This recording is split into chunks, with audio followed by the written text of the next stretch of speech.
Eh, di hadapan kita saat ini sudah ada Saudara Puadi, SPDMM, dan yang bersangkutan sudah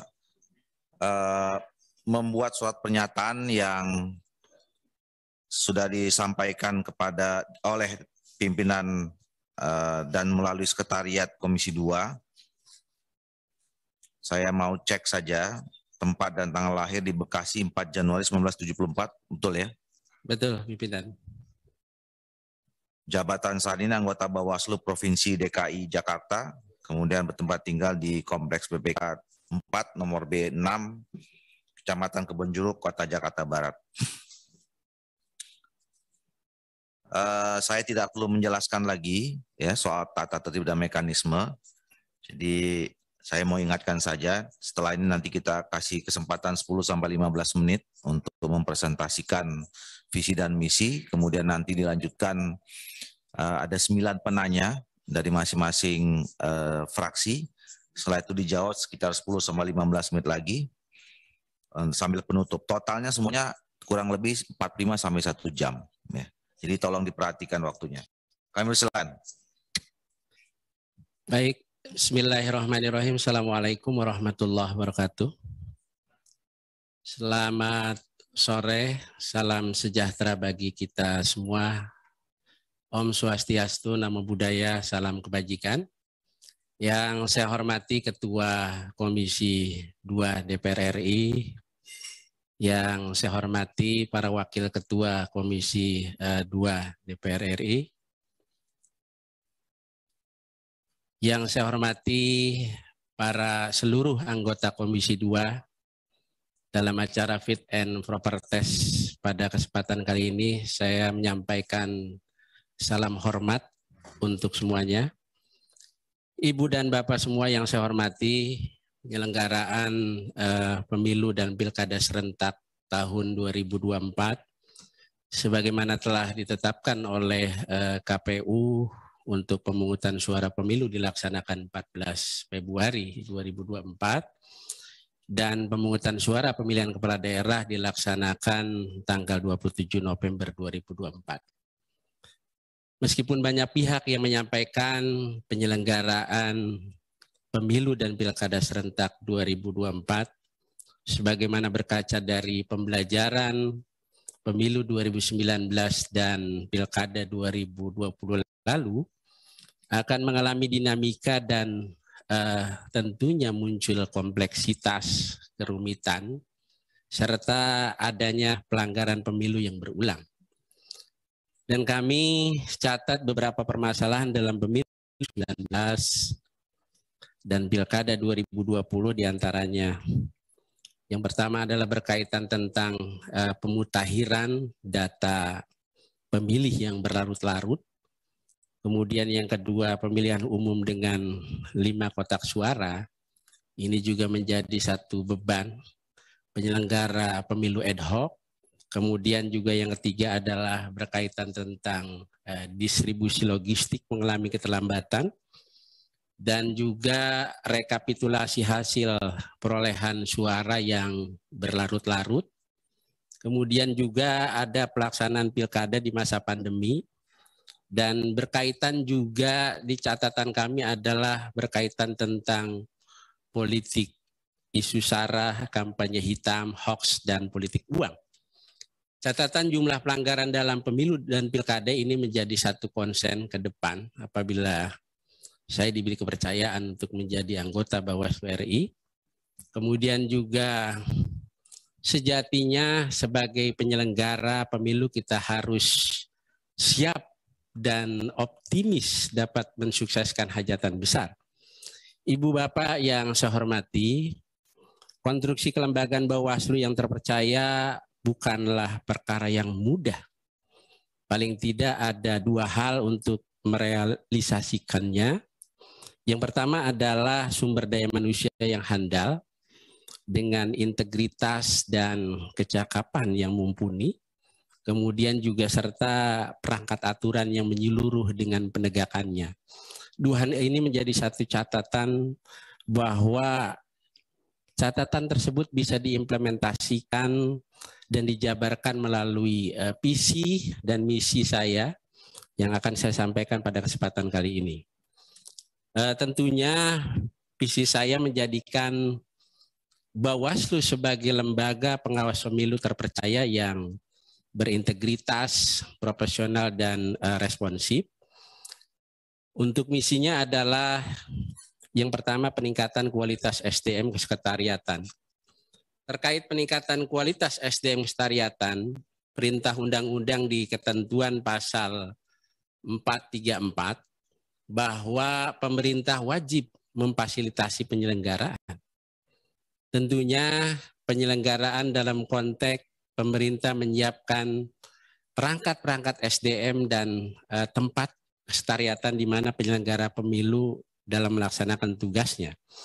Nah, peningkatan kualitas ini berkaitan tentang pendidikan dan pelatihan SDM. Karena tugas-tugas Bawaslu ini ditunjang oleh sekretariat, baik itu berkaitan tentang pengawasan, kemudian penanganan pelanggaran dan sengketa. Penguatan integritas SDM kesekretariatan menuju tata kelola pemerintah yang bersih dan yang baik. Ini tentunya melibatkan Komisi Aparatur Sipil Negara, kemudian Dewan Kehormatan Penyelenggara Pemilu dan KPK. Perlunya adanya pengembangan manajemen skill, leadership skill, communication skill, dan problem solving kepada kepala sekretariat, terutama provinsi dan kabupaten kota. Peningkatan kualitas SDM pada pengawas pemilu melalui mekanisme perekrutan SDM dilakukan secara terbuka, kemudian juga menghasilkan pengawas pemilu yang berintegritas dan profesional. Integritas dan profesional ini adalah dua muka dalam satu uang logam yang tidak bisa dipisahkan. Terkadang kita memahami integritas orang yang jujur, kemudian amanah, tetapi tidak cukup. Atau ada orang yang profesional pun tidak cukup karena dia tidak amanah dan tidak jujur. Maka dua hal antara integritas dan profesional itu harus dicarikan solusi, mencari proses sumber daya manusia yang berpengalaman. Karena kalau tidak berpengalaman kebanyakan teori tapi praktik kerjanya tidak sesuai dengan kenyataannya. Ini menjadi catatan dan konsen ke depan dalam proses perekrutan. Kemudian pelatihan strategi pengawasan dan pencegahan. Perlu adanya pelatihan investigasi. Karena saya melihat Bawaslu sebelumnya belum pernah mengadakan pelatihan investigasi untuk mencari satu apa yang disebut peristiwa hukum dalam proses penelusuran dan pendalaman terhadap adanya dugaan pelanggaran. Kemudian juga peningkatan kualitas penanganan pelanggaran ini penting sekali. Bagaimana kita melakukan proses peningkatan pelanggaran melalui mekanisme apa yang disebut pelatihan penyelidikan. Karena dalam prosesnya kita mengenal istilah lidik, sidik, dan tuntut, tetapi dalam prakteknya belum ada istilah mengenal proses-proses pelatihan penyelidikan. Dalam konteks ke depan, apabila saya diberi kepercayaan menjadi anggota Bawaslu, ini perlu adanya pelatihan penyelidikan dan kualitas penanganan pelanggaran semakin bermutu dalam proses mekanisme prosedur terhadap adanya dugaan pelanggaran. Kemudian juga peningkatan kualitas penyelesaian sengketa. Ini penting sekali. Saya baru melihat adanya pelatihan apa yang disebut mediasi, tapi pelatihan adjudikasi belum. Bagaimana teknik bersidang, bagaimana cara membuat keputusan-keputusan yang kemudian dalam sebuah kajian itu adanya satu pertimbangan-pertimbangan hukum dalam sebuah persidangan. Ini ke depan harus konsentrasi terhadap peningkatan kualitas penyelesaian sengketa agar bobot mutu dalam persidangan itu berkualitas. Tentunya dalam proses ini melibatkan kepolisian, kejaksaan, dan Komisi Aparatur Sipil Negara. Juga kita melibatkan Mahkamah Agung dan Mahkamah Konstitusi. Penguatan integritas SDM pengawas pemilu sangat penting sekali. Tidak sedikit banyak penyelenggara yang kemudian masuk angin, sehingga perlu adanya peningkatan yang tajam terhadap tugas fungsi pengawas pemilu itu sendiri. Karena dalam prosesnya dia tidak lepas dalam hal-hal apa yang disebut prinsip-prinsip penyelenggaraan. Kemudian juga melakukan supervisi dan pembinaan yang maksimal, khusus untuk Bawaslu provinsi dan kota yang melakukan penanganan pelanggaran. Banyak kasus-kasus di daerah yang pada faktanya tidak adanya supervisi dari pusat, sehingga dalam mekanisme penanganan pelanggaran kurang terarah.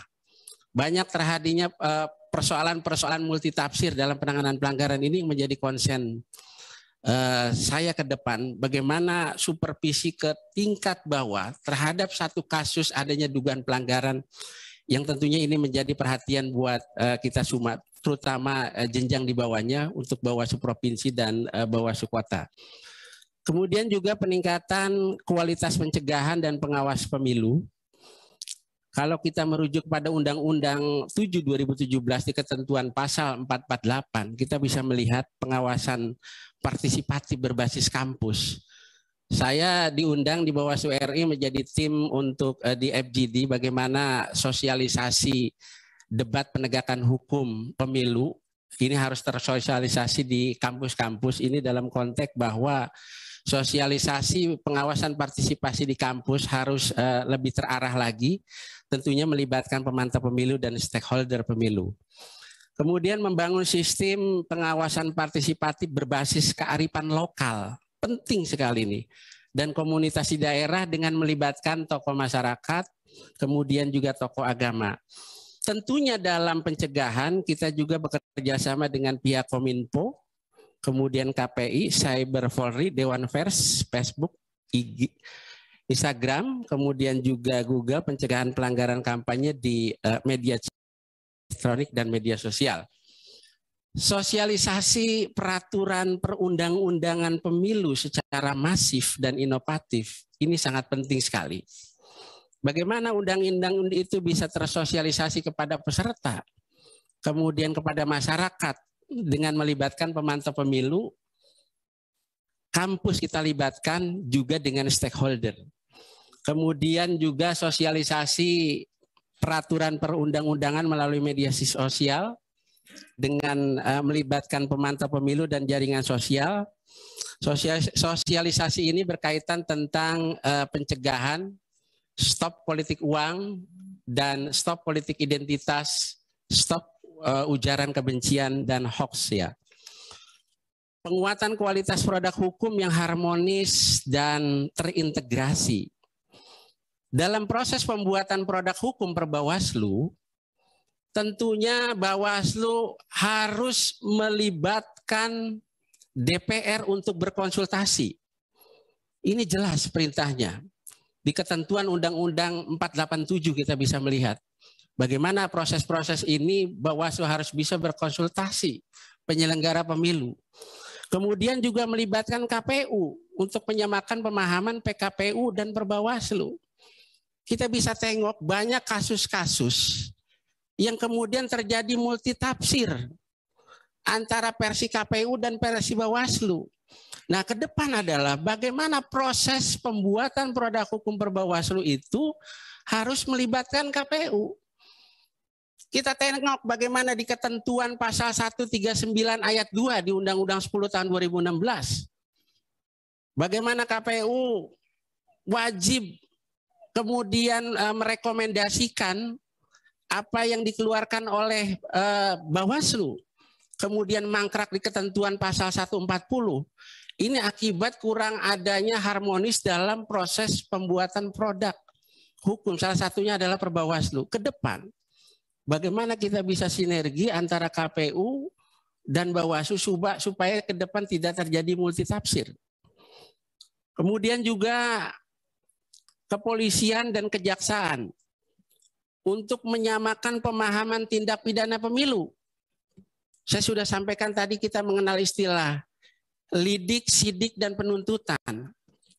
Banyak unsur-unsur yang tidak memenuhi dalam konteks sentra penegakan hukum terpadu, polisi dan jaksa, serta Bawaslu di dalamnya adalah untuk menyamakan pemahaman tindak pidana pemilu di dalamnya. Ini banyak ego sektoral. Bawaslu dengan egonya Bawaslu, polisi dengan polisinya, jaksa dengan ego sektoral kejaksaannya.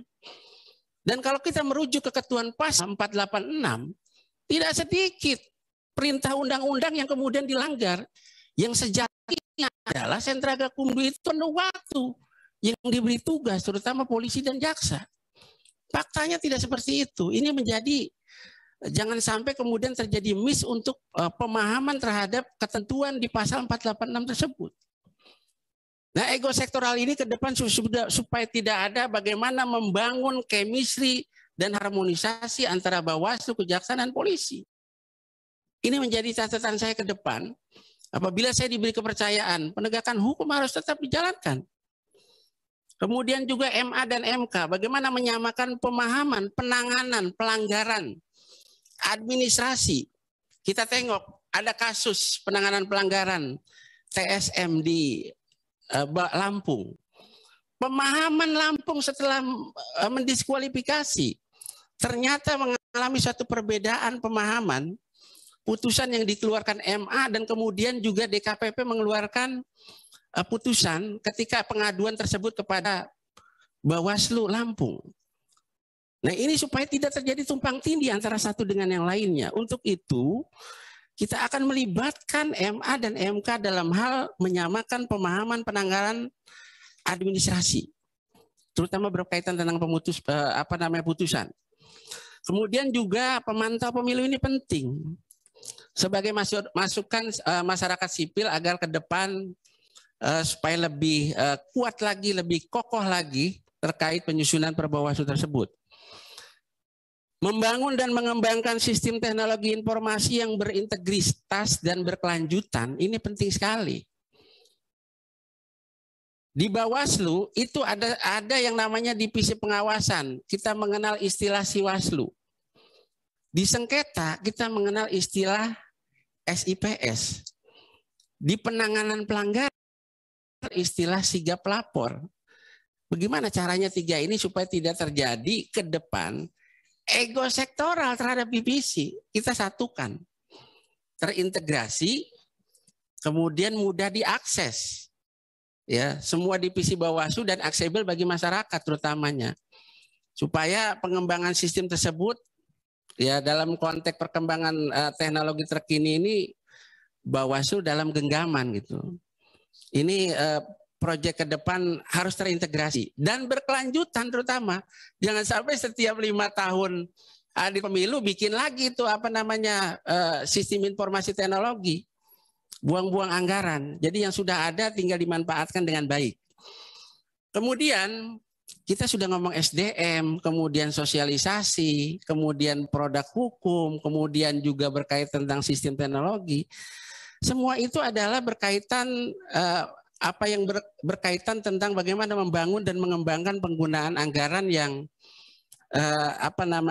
perencanaan dan penggunaan anggaran yang profesional, yang efektif, yang efisien dan berskala prioritas.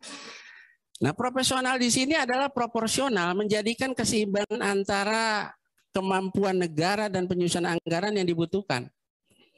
Kemudian juga berkaitan tentang efektif, penggunaan anggaran harus sesuai dengan program kegiatan dan tahapan yang direncanakan dan sesuai dengan waktu yang ditentukan.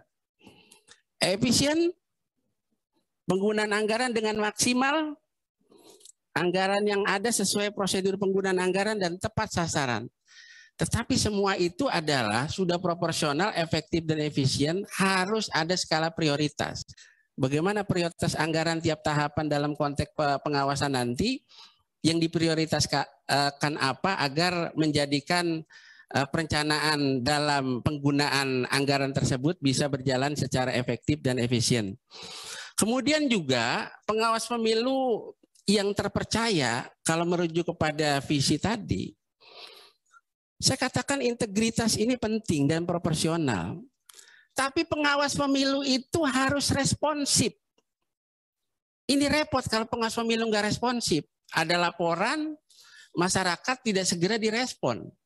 Walaupun dalam proses laporan tersebut kita tetap harus coba ya pelajari apakah laporan tersebut memenuhi ketersyaratan formil dan material. Saya kira itu aja yang bisa saya sampaikan. Di akhir kata saya sampaikan moto Bawaslu, bersama rakyat awasi pemilu, tegakkan keadilan pemilu. Sekian, terima kasih. Saya kembalikan kepada pimpinan. Terima kasih Saudara Puadi SPMM yang sudah menyampaikan beberapa visi misi berkaitan dengan rencana beliau untuk menjadi anggota Komisioner Bawaslu periode 2022-2027. Mudah-mudahan Tuhan membuka jalan untuk Pak Puadi SP. Berikut kami silakan rekan-rekan dari fraksi. Kita mulai seperti biasa dari fraksi PDIP dulu. Silakan. Silakan Pak Komarudin Watubun. Assalamualaikum warahmatullahi wabarakatuh. Waalaikumsalam. Waalaikumsalam warahmatullahi wabarakatuh. Pak Puadi, saya satu saja. Tadi menarik sekali kalau penjelasan itu bisa diwujudkan tentang bagaimana membangun, menyamakan persepsi antara tiga lembaga yang menangnya berbeda-beda. Saya merasa itu sesuatu yang bagus, tapi rasanya sulit itu. Tapi tentu sebagai yang menjelaskan ya pasti punya argumen.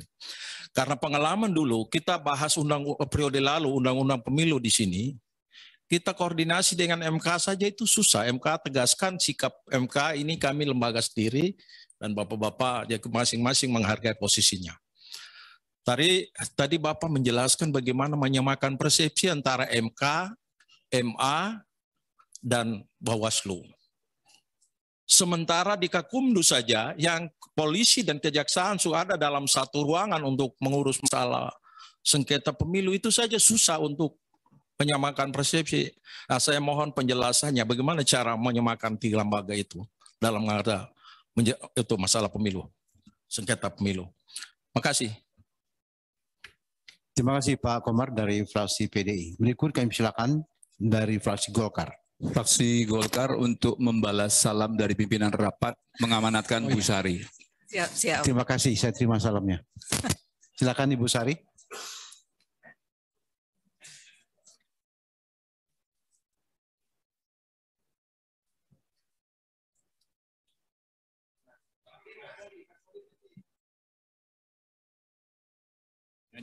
Diulangi Bu. Tes. Ya, kayaknya harus dekat dengan Bapak ini ya. Itu namanya Nur Huda Bu. Bismillahirrahmanirrahim. Assalamualaikum warahmatullahi wabarakatuh. Yang saya hormati, saya patuhi, dan saya cintai Bapak Wakil Ketua DPR, Bapak Ludwig. Dan yang saya hormati pimpinan dan anggota Komisi 2, yang saya hormati juga Pak Puadi. Pak Puadi, saat ini di seluruh dunia sedang mengalami pandemi COVID-19. Dan kita tidak pernah tahu kapan akan berakhir atau kapan akan reda. Tetapi kita juga harus antisipasi apabila saat pemilu berikutnya COVID-19 ini belum berakhir atau belum reda. Dan kemungkinan kalau COVID masih tinggi, maka kampanye akan lebih banyak dilakukan secara daring. Jadi kira-kira bagaimana nih Pak penawaran skema pengawasan kampanye secara daring? Dan juga bagaimana penindakannya apabila ada pelanggaran di dunia maya? Itu saja pimpinan dari saya. Sekian, terima kasih. Wabillahi taufiq wal hidayah. Wassalamualaikum warahmatullahi wabarakatuh. Waalaikumsalam warahmatullahi wabarakatuh. Terima kasih Ibu Hajah Sari Yuliati. Lengkap saya tahu ya. Lengkap sekali Ketua. Cuman tadi beliau bilangkan yang kami cintai, saya berdebar pimpinan. Rupanya belok ke Pak Wakil Ketua DPRD. Jadi ngiri. Ya, tapi saya dapat debar saja sudah puas saya. Kami silakan dari fraksi Partai Gerindra. Izin nomor telepon Ketua. Oh, Pak Rahmat Muhajir, silakan. Terima kasih pimpinan yang kami hormati Bapak Ruswik, Wakil Ketua DPR RI. Yang kami hormati pimpinan anggota Komisi 2 serta Pak Fuadi. Assalamualaikum warahmatullahi wabarakatuh. Pak Fuadi, Bapak menginginkan lembaga pengawas pemilu terpercaya, integritas, profesional, dan responsif. Nah, ini untuk menuju ke sana, saya setuju dengan rencana Bapak, yaitu peningkatan kualitas SDM pengawas pemilu, yaitu akan membentuk SDM pengawas pemilu ini yang punya pengalaman atau berpengalaman, kemudian profesional, berintegritas. Kalau kita bicara soal SDM pengawas pemilu, maka kita akan bicara masalah personal yaitu di PTPS, PKD, Mas Panwas, yaitu badan ad hoc, Pak. Dan kita tahu bahwa ini badan ad hoc yang kerjanya juga tempo-tempo waktu ya Pak ya, kemudian nggak punya karir juga gitu Pak ya.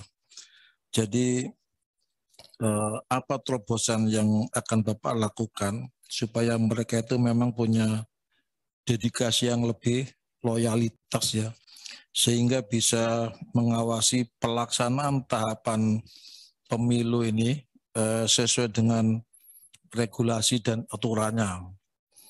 Kemudian kira-kira kalau kita itu menginginkan personal di badan ad hoc ini yang ideal ya Pak, ini kira-kira butuh waktu berapa lama ini dan berapa biaya anggarannya yang diperlukan untuk mereka bisa mempunyai dedikasi dan loyalitas sehingga kita harapkan mereka juga punya profesional atau integritas yang tinggi sementara.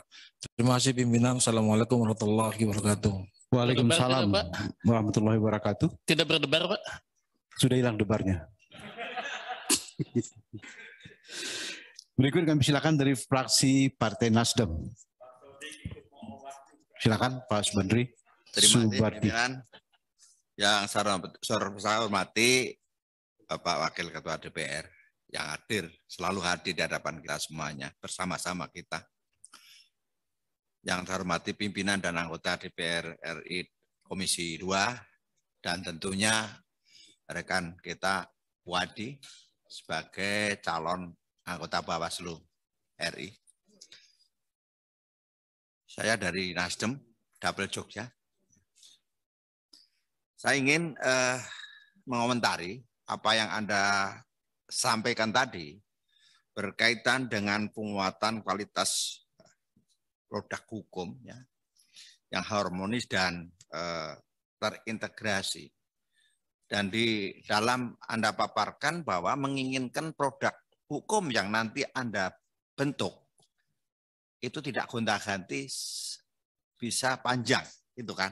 Nah, itu ide yang luar biasa menurut saya. Tidak setiap penggantian Bawaslu ganti peraturan, penggantian Bawaslu ganti peraturan. Itu adalah ide yang luar biasa. Tetapi tentunya itu tidak hanya semudah pembentukan terhadap produk hukum tersebut. Nah, yang saya soroti adalah bagaimana Anda melakukan kajian ataupun undang-undang tersebut, atau peraturan tersebut atau produk hukum tersebut bisa diterjemahkan, bisa dijalankan oleh stakeholder Anda. Tentunya adalah ad hoc yang ada di kecamatan, di desa maupun di kabupaten. Ini tidak mudah, ya, tidak mudah. Karena bagi mereka yang tidak memiliki integritas sebagaimana Bawaslu yang ada di Jakarta, sulit untuk itu dilakukan. Nah, oleh karena itu pertanyaan saya adalah bagaimana cara membuat produk hukum Anda nanti sehingga mampu dijalankan tidak hanya satu periode, tapi mampu dijalankan, mampu diterjemahkan, dan mampu diimplementasikan oleh stakeholder Anda yang ada di bawah, yaitu namanya ad hoc, ada apa namanya panwas dan sebagainya itu. Sehingga penegakan hukum, pengawasan pemilu berjalan simultan dari pusat sampai dengan titik yang terakhir, yang terendah dari TPS. Itu aja, terima kasih. Assalamualaikum warahmatullahi wabarakatuh. Waalaikumsalam warahmatullahi wabarakatuh. Terima kasih Pak Subardi dari fraksi Partai Nasdem. Berikut kami persilakan dari fraksi Partai Kebangkitan Bangsa. Pak Yanuar Prihatin. Terima kasih pimpinan. Assalamualaikum warahmatullahi wabarakatuh. Pimpinan dan anggota yang terhormat dan hadirin sekalian, saya satu saja Pak pertanyaan saya terkait dengan apa yang semestinya dilakukan oleh Bawaslu untuk memperkuat aparat Bawaslu di level paling mikro, paling bawah, terutama di Panwascam sampai ke desa atau kelurahan, terkait dengan kinerja mereka, terkait dengan spirit kerja mereka, terkait dengan penegakan hukum, terkait dengan metode, mekanisme pengawasannya, dan seterusnya. Kenapa saya tanyakan ini? Oleh karena di dalam banyak hal, di dalam banyak kasus, di dalam beberapa kejadian, jumlah mereka dengan beban kerja di lapangan itu kan nggak sebanding, Pak, nggak seimbang. Misalnya satu desa itu hanya ada satu pengawas pemilu, ya kan? Sehingga ini memerlukan perhatian, memerlukan teknik cara bagaimana mengefisienkan cara kerja mereka di level lapangan, sehingga bisa dalam suasana keterbatasan tetap kinerja mereka bisa optimal. Terima kasih Pak, itu saja. Assalamualaikum warahmatullahi wabarakatuh. Waalaikumsalam warahmatullahi wabarakatuh. Terima kasih Pak Yanuar Prihatin dari PKB. Berikut kami silakan dari fraksi Partai Demokrat. Terima kasih pimpinan. Assalamualaikum warahmatullahi wabarakatuh. Anwar Hafiz. Selamat sore, salam sejahtera buat kita sekalian. Bapak Wakil Ketua DPR RI yang kami banggakan, Bapak Pimpinan serta anggota Komisi 2, Pak Puadi, setelah mendengarkan pemaparan tadi, saya bisa mengambil sebuah kesimpulan bahwa secara teknis ya Bapak sangat paham tentang tugas pokok dan fungsi daripada komisioner Bawaslu. Pertanyaan saya sebenarnya ringan-ringan Pak. Kita ini sudah 2 tahun dilanda pandemi dan sekarang kita sedang melakukan upaya pemulihan ekonomi masyarakat yang terdampak akibat pandemi ini. Salah satu konsekuensinya termasuk juga nanti seluruh penyelenggara pemilu termasuk petugas yang ada di Bawaslu. Panitia-panitia ad hoc itu mereka punya pengalaman Pak, kecuali nanti kita mau merekrut yang baru, tapi itu besar akan direkrut kembali. Mereka punya pengalaman selama ini. Yang saya ingin tanyakan, Bapak belum pernah tadi saya dengar membuat sebuah program supaya di tengah mereka dalam kondisi ekonomi sekarang yang terpuruk, ada enggak program Bawaslu untuk memberdayakan mereka sehingga nanti tugas pokoknya itu bisa berfungsi secara maksimal. Karena kita tidak boleh juga menafikan bahwa kinerja itu berkorelasi dengan kesejahteraan.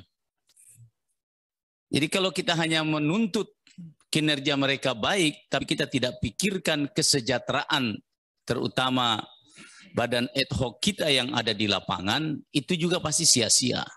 Ya. Nah ini mungkin bisa menurut Pak Puadi, kalau Bapak terpilih nanti menjadi komisioner Bawaslu, kira-kira sejauh peningkatan kesejahteraan bagi badan ad hoc kita di lapangan itu menurut Bapak akan dibawa kemana itu?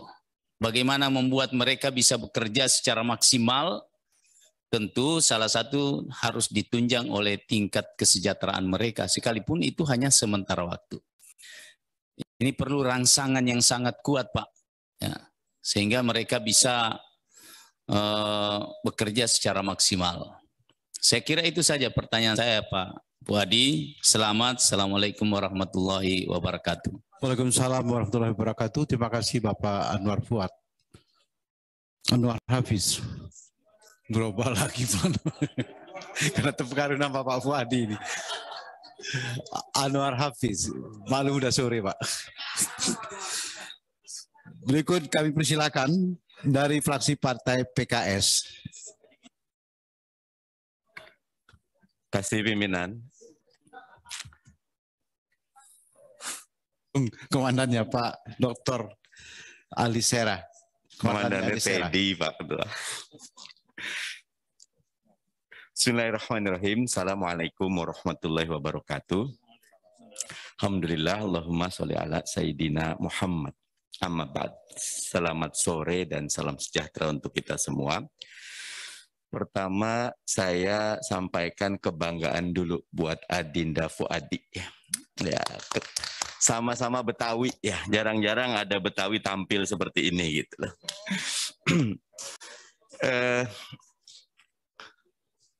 Pendek saja Adinda Fuadi.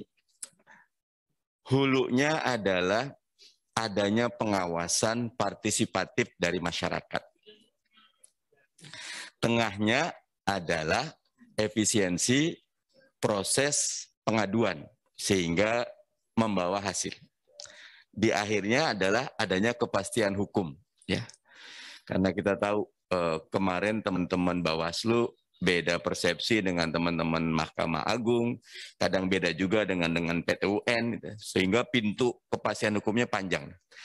Apa program Adinda Fuadi agar hulu, tengah, sampai hilir proses pengawasan pemilu ini bisa berjalan dengan optimal? Karena salah satu faktor meningkatkan kualitas pemilu kita, memindahkan kita dari pemilu yang prosedural kepada pemilu yang substansial adalah efektivitas penanganan hulu, tengah, dan hilir dari yang dilakukan oleh Bawaslu. Itu saja. Terima kasih.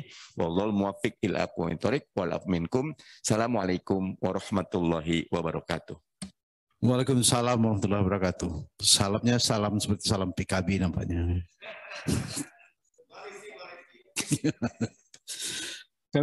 Kami nyampaikan terima kasih kepada Pak Mardhani Alisera. Berikut kami silakan dari fraksi Partai PAN.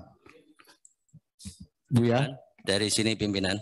Oh ya, silakan Pak Ibnu. Mendapatkan amanah dari Pak Kapoksi saya. Terima kasih. Assalamualaikum warahmatullahi wabarakatuh. Salam.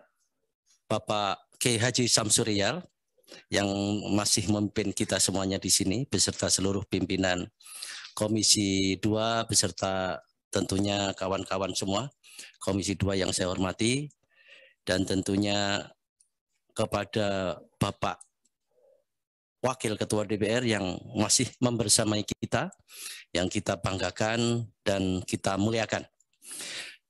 Tentunya selamat datang. Kemudian kepada Pak Fuadi yang saya kira sudah menunggu sejak hari-hari ini, mungkin sambil sakit perut gitu.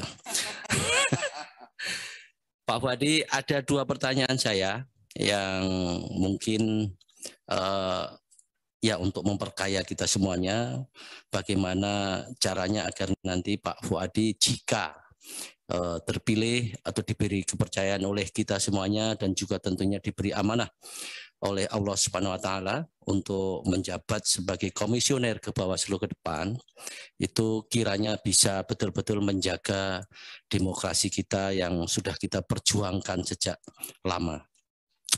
Yang pertama, pemilu 2024 ini tentunya dalam sejarah menjadi yang pertama kali nantinya ada di tahun yang sama kita akan melakukan pemilu legislatif dan tentunya pilpres seperti 2019 ditambah namanya pilkada di akhir 2024. Insya Allah itu terjadi.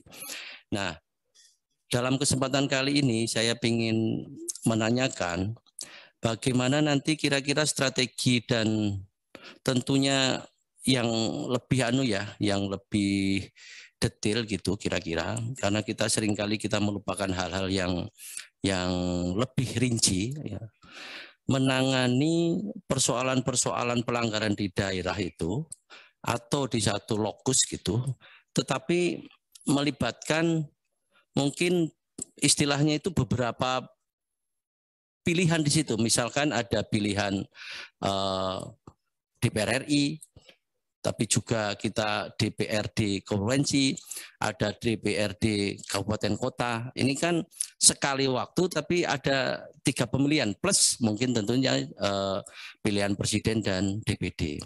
Nah, bagaimana caranya itu ada strategi khusus agar kiranya penanganannya itu akurat dan efektif gitu. Jadi yang detail itu tidak harus jelimet gitu, tapi tentunya menyederhanakan juga tidak harus kemudian membuat tidak akurat. Nah, itu mohon kiranya bisa ada ide apa yang nanti Pak Fuadi sampaikan. Yang kedua, kita ada satu pemilu pilkada ya beberapa yang lalu yang dimenangkan oleh orang yang memiliki dui kewarganegaraan gitu. Nah, saya ingin tahu ini sebagai anggap saja misalnya sebagai anggota Bawaslu nanti gitu ya. Jika kejadian itu terjadi, semestinya peran Bawaslu itu bagaimana dan di mana? Nah, saya kira itu saja dari saya. Terima kasih Bapak Pimpinan. Assalamualaikum warahmatullahi wabarakatuh. Waalaikumsalam warahmatullahi wabarakatuh. Terima kasih Bapak Ibnu Mahmud Bilaluddin dari fraksi Partai PAN. Berikut terakhir kami silakan Bapak Dr. Ahmad Baidowi dari fraksi P3 tanpa doa. Terima kasih. Assalamualaikum warahmatullahi wabarakatuh. Izin Buya, diizinkan Buya. Oh ya, kalau Buya mengizinkan kita lanjut. Pimpinan dan anggota Komisi 2 yang kami hormati, calon anggota Bawaslu Bapak Puadi, yang juga hadir pada kesempatan siang sore ini untuk menuntaskan proses fit and proper test di Komisi 2 dan mudah-mudahan nanti bisa lanjut termasuk 5 orang yang dipilih. Tadi di pemaparannya disampaikan terkait dengan beberapa hal kaitannya dengan sinkronisasi peraturan pelaksanaan undang-undang, khususnya undang-undang pemilu. Ada satu memang di situ memang diatur di undang-undang bahwa ada istilah rapat konsultasi bersama DPR. Nah, meskipun Mahkamah Konstitusi sudah membatalkan terkait dengan rapat konsultasi itu tidak mengikat, namun ketika rapat konsultasi dengar pendapat, nah RDP-nya itu yang keputusannya mengikat. Di publik seringkali dimaknai rapat konsultasi dengan DPR, penyelenggara pemilu dianggap tanda kutip ya intervensi. Bahwa ini intervensi DPR terhadap penyelenggara pemilu. Seringkali kita menemukan hal seperti itu. Nah, bagaimana Pak Puadi menanggapi hal tersebut, kaitannya konteks rapat konsultasi, di sisi lain publik itu menilainya itu intervensi gitu.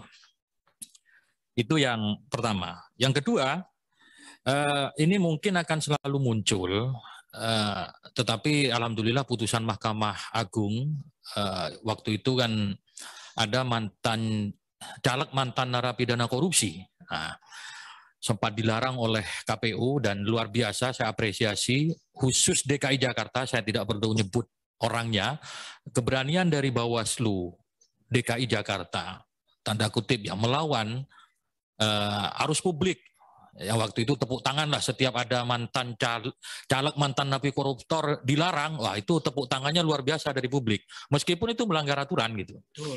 Nah, meskipun itu melanggar aturan. Nah, waktu itu kalau nggak salah di Bawaslu DKI, meskipun belum ada putusan Mahkamah Agung, tetap meloloskan calon yang dibatalkan, yang tidak diloloskan oleh KPU. Nah, situasi seperti ini saya berharap konsistensi Pak Puadi dalam menegakkan aturan, ketentuan perundang-undangan tidak perlu terpengaruh oleh desakan-desakan publik. Yang penting tegak lurus terhadap ketentuan perundang-undangan. Terima kasih Ketua. Assalamualaikum warahmatullahi wabarakatuh. Waalaikumsalam warahmatullahi wabarakatuh. Terima kasih Bapak Ibu yang kami hormati, anggota Komisi 2 yang sudah menyampaikan pandangan dari fraksi-fraksi kepada rekan kita Fuadi yang sekarang ini duduk sebagai yang akan dimintakan jawaban dan penjelasan berkenaan pertanyaan-pertanyaan tersebut.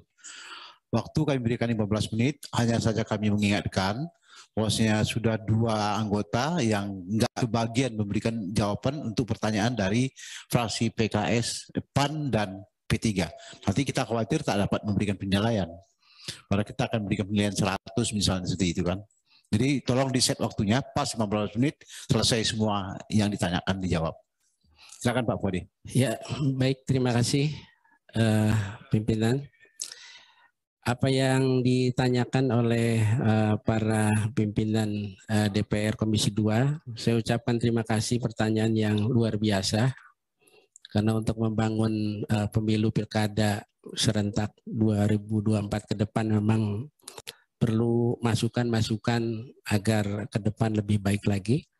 Saya ucapkan terima kasih pertama pada Pak Komarudin Watubun dari PDIP atas pertanyaannya. Yang kedua pada Ibu Insinyur Haji Sari Yuliati, terima kasih pertanyaannya dari Golkar. Kemudian ada insinyurnya kalau saya lihat. Kemudian yang ketiga, terima kasih pertanyaan dari Gerindra, Pak Haji Rahmat. Kemudian dari Nasdem, Pak Subarji, SHMH, terima kasih. Dan kemudian dari PKB, Bang Yanwar Prihatin, terima kasih. Langsung saja Pak, langsung aja.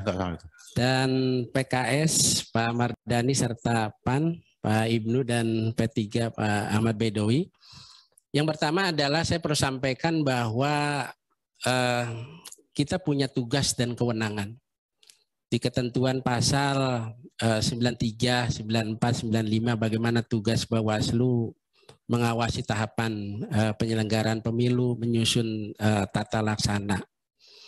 Termasuk juga melakukan pencegahan terhadap praktek-praktek politik uang, kemudian juga terhadap pencegahan, kemudian juga mengawal terhadap putusan-putusan. Kerja-kerja pengawas pemilu itu kita harus bisa melihat melalui mekanisme apa yang disebut pencegahan, pengawasan, dan penindakan. Apabila dalam proses pencegahan diduga adanya dugaan pelanggaran, maka kita harus melakukan proses penindakan. Secara umum apa yang disampaikan oleh Ibu Sari, kemudian tadi juga Pak Komar Watubun, tidak gampang Pak untuk menyamakan persepsi ya terkait MA, kemudian MK dan Bawaslu. Tapi izinkanlah apabila saya menjadi anggota Bawaslu akan kita undang, kita pertemukan niat baik ini Pak. Karena dimulai dengan niat baik ya, kita kumpulkan bagaimana persoalan-persoalan ke depan ini terhadap Satgas ya. Apakah kita tidak juga melampaui satu kewenangan-kewenangan apa yang di kewenangan tersebut menjadi wilayah MA, kemudian menjadi wilayah MK, dan menjadi wilayah kita sendiri. Tetapi paling tidak ya, ini menjadi satu bahan evaluasi terhadap kasus yang sudah ada. Sehingga ke depan dengan pemahaman-pemahaman tersebut ya, untuk itu saya tadi sudah sampaikan peningkatan kualitas produk hukum. Pada saat kita membuat produk hukum, kita undang mereka, kita libatkan. Ini case kasusnya. Lalu ke depan apa yang harus dilakukan? Saya yakin juga butuh penguatan-penguatan dari rekan-rekan kita, ya sahabat-sahabat kita, para pimpinan Komisi 2. Yang kalau kemudian tadi kita singgung pertanyaan dari P3, Pak Ahmad Bedowi itu, saya tegaskan bahwa ketentuan itu sudah ada di pasal 487. Apabila kita membuat produk hukum, kita harus berkonsultasi untuk ke depan agar meningkatkan kualitas perbawaslu ke depan itu lebih baik. Ya, kemudian kaitannya dengan kasus ya. Dalam pengawasan ternyata diduga adanya dugaan pelanggaran. Tadi saya sudah disinggung terkait pertanyaan dari teman-teman Komisi 2 ya, berkaitan tentang ex narapidana. Saya jadi ingat ini pimpinan. Bagaimana saya di DKI pada saat itu 2019, pemahaman antara PKPU yang memaknai terhadap eks narapidana pada saat itu, kemudian bersinggungan dengan Undang-Undang Nomor 7 2017 di ketentuan pasal 240 ayat 1. Kita bisa lihat, kita bisa compare antara PKPU dengan undang-undang. Nggak mudah ternyata itu. Ketika ada caleg yang kemudian dalam tahapan pencalonan tidak masuk. Ini bicara tentang hak pilih dan hak dipilih. Apakah PKPU membatasi hak pilih dan dipilih seseorang? Ketika kemudian PKPU mencoret atau kemudian tidak meloloskan eks narapidana. Kerja-kerja kita dilakukan secara profesional, Pak. Kemudian kita lakukan proses, ya, menerima adanya laporan. Ketika caleg tersebut melakukan upaya hukum, melakukan proses laporan kepada Bawaslu pada saat itu dengan mekanisme kita mengenal istilah mediasi. Apabila tidak mencapai kata sepakat, kemudian langsung diproses melalui apa yang disebut proses adjudikasi. Dan pada saat itu saya diberi ruang, diberi kesempatan untuk menjadi pimpinan sidang pada saat itu. Mohon maaf, saya bukan orang yang berlatar belakang hukum, Pak. Tetapi dengan kerja-kerja secara profesional pada saat itu, laporan diterima, kemudian melakukan proses registrasi setelah memenuhi ketersyaratan formil material, mediasi dua pihak 2 hari tidak menemukan kata sepakat, proses adjudikasi, kemudian kita minta keterangan-keterangan pada pemohon dan kemudian termohon, lalu pada saat sebuah kesimpulan kita menyampaikan pertimbangan-pertimbangan hukum. Intinya adalah bahwa dalam kasus terpidana tersebut, bahwa ketentuan PKPU 20 tahun 2018 itu bertentangan dengan Undang-Undang Nomor 7 tahun 2017, Pak. Karena bertentangan antara PKPU dan undang-undang, kita harus meruntut kepada tata urutan perundang-undangan.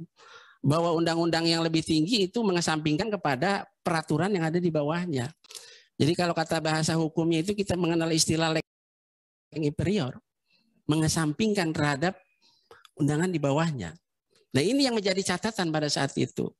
Sehingga mau tidak mau, putusan ini ternyata memang pahit untuk disampaikan. Supaya lebih jelas hal yang mananya yang bertentangan.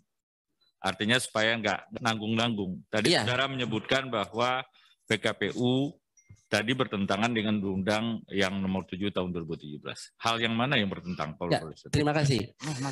Bahwa di ketentuan KPU dalam peraturan PKPU nomor KPU 20 tahun 2018 ya, kalau kita merujuk di pasal 4 ayat 3 bahwa prosesnya adalah dalam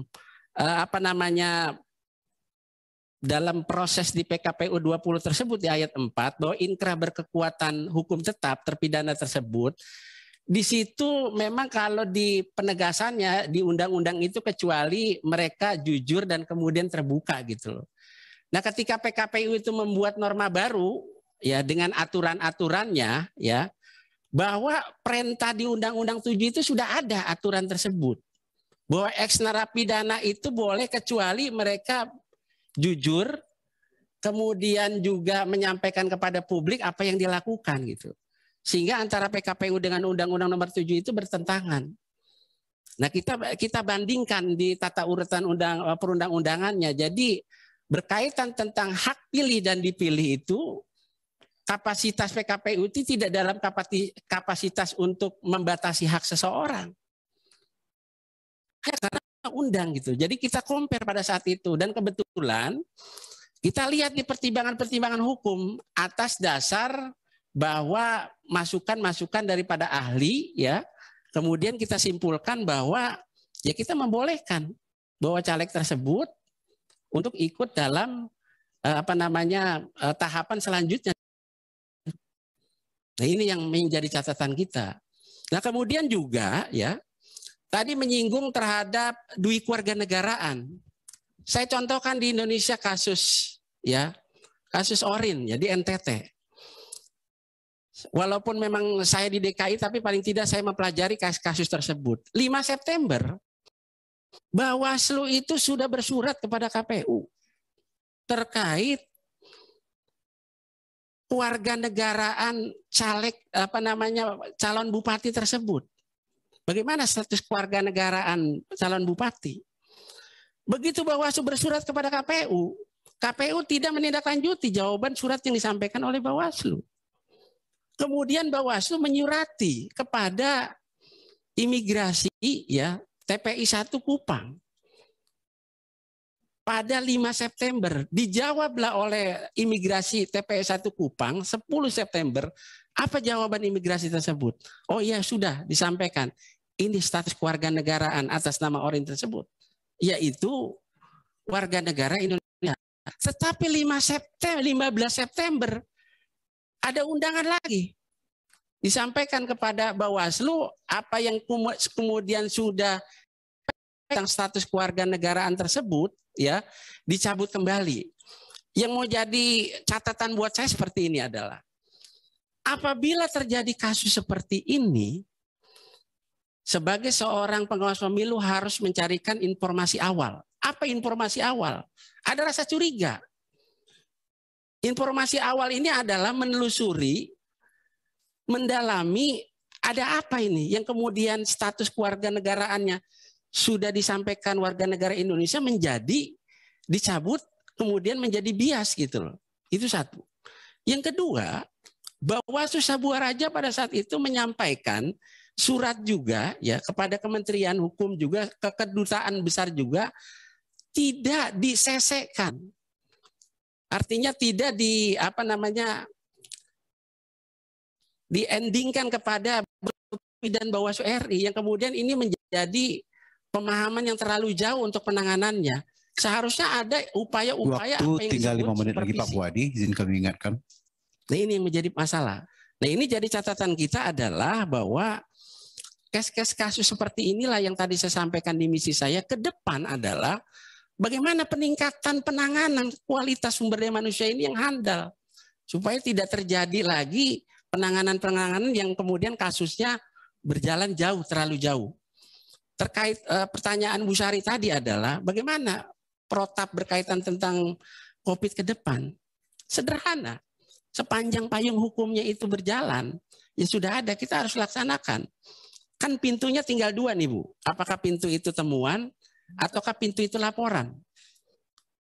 Temuan adalah pengawasan aktif pengawas pemilu, laporan masyarakat melaporkan. Hanya saja yang menjadi catatan adalah kalau kemudian merujuk Undang-Undang Nomor 7 Tahun 2017, setelah mekanisme penanganan pelanggaran berjalan, maka waktunya itu 7+7. Tetapi dalam konteks penanganan pilkada, pemilihan itu waktunya 3+2. Tinggal nanti disesuaikan saja. Karena peraturan-peraturan bersama di situ yang kemudian menyesuaikan terhadap kondisi mekanisme penanganan pelanggaran yang berada.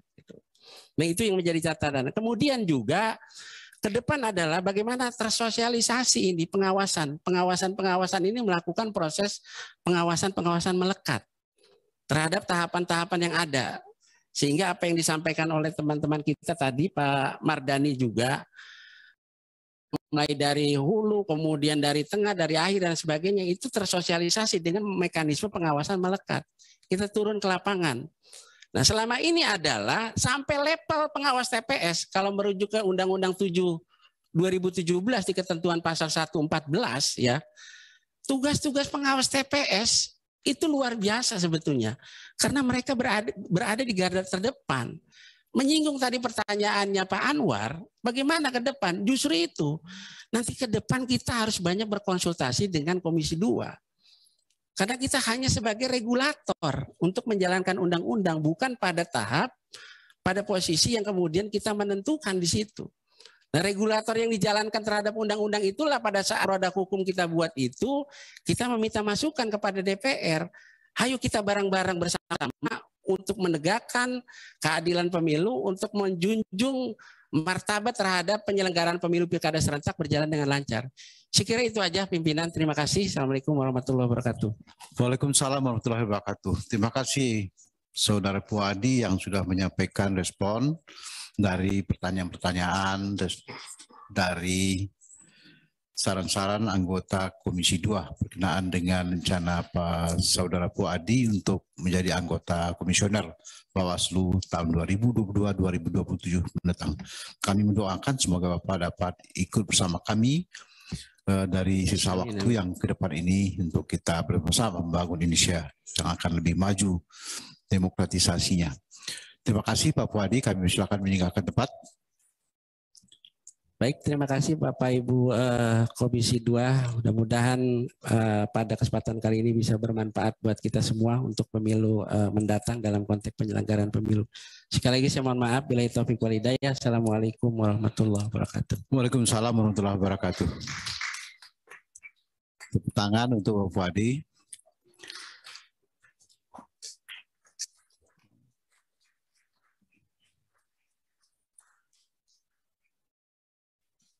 Bapak pimpinan DPR RI yang kami hormati, Pak Ludwig dan anggota Komisi 2 yang berbahagia. Sisa jumlah anggota calon komisioner Bawaslu saat ini ada 3 orang. Waktu persis menunjukkan jam 17:30.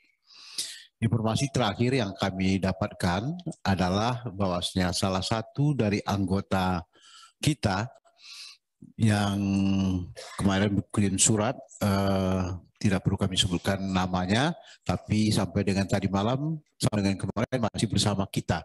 Ternyata beliau positif terpapar COVID. Oleh karena itu, pimpinan kita tadi menyarankan kepada kita bahwasanya insya Allah kita sekarang ini langsung dari Yankes DPR RI untuk memberikan pelayanan kepada kita untuk kita melakukan PCR menjelang maghrib ini. Kita sudah dapat izin dari pimpinan DPR RI, kita gunakan waktu ini karena memang tidak memungkinkan untuk kita teruskan menginterview.